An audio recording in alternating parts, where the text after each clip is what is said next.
Today we're doing Chapter 1, fourth set of notes, Part 2. Today we're going to be focusing on compound inequalities. Compound inequalities now just means you have a second inequality. So notice I have two inequality symbols here.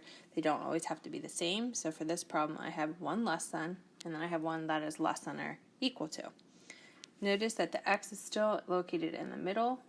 My goal would be I need to get x by itself. So to do that we're going to add the 5.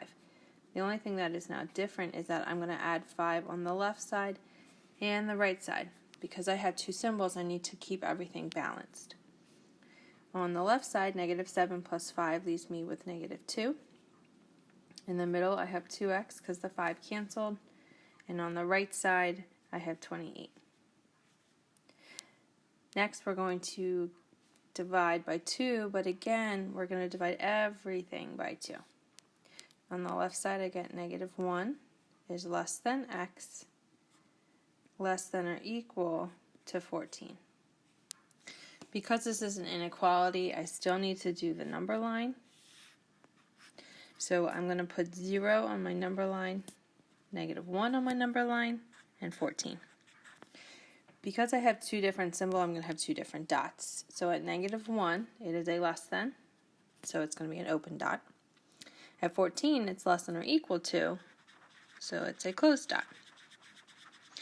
And notice the way we kind of read this is negative 1 is less than x, less than or equal to 14. So the numbers that would have to fall for x have to be between negative 1 and 14. So we're going to be shading in between the two dots.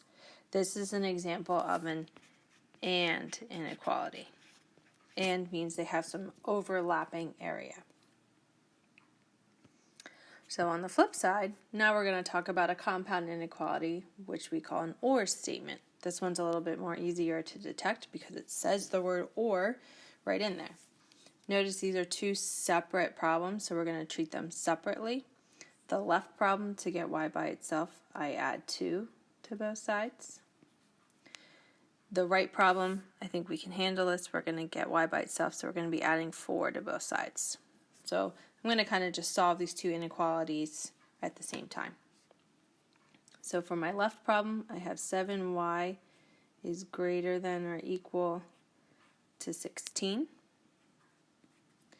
For the right problem, the 4's cancel. I have 3y is less than or equal, oops, where's my less than, to a negative 9. And if it confuses you doing both at the same time, then just do them one at a time.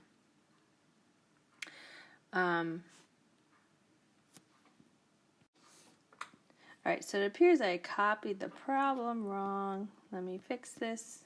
This first problem should be 4y, not 7y. That should be a 4y. Alright, so to solve this left problem, we're going to divide both sides by 4. So I have y is greater than or equal to 4, or divide this one by 3. Notice I'm dividing by a positive 3, so even though the 9 is negative, the value that I'm actually dividing by is positive, so that's why I'm not going to flip the sign. So, or y is less than or equal to negative 3. So again, we're going to do a number line. I have 0 on there, we have a negative 3, and we have a positive 4. At the 4, it's an equal to, so it's going to be a closed dot. At the negative 3, it's an equal to, so it's also going to be a closed dot.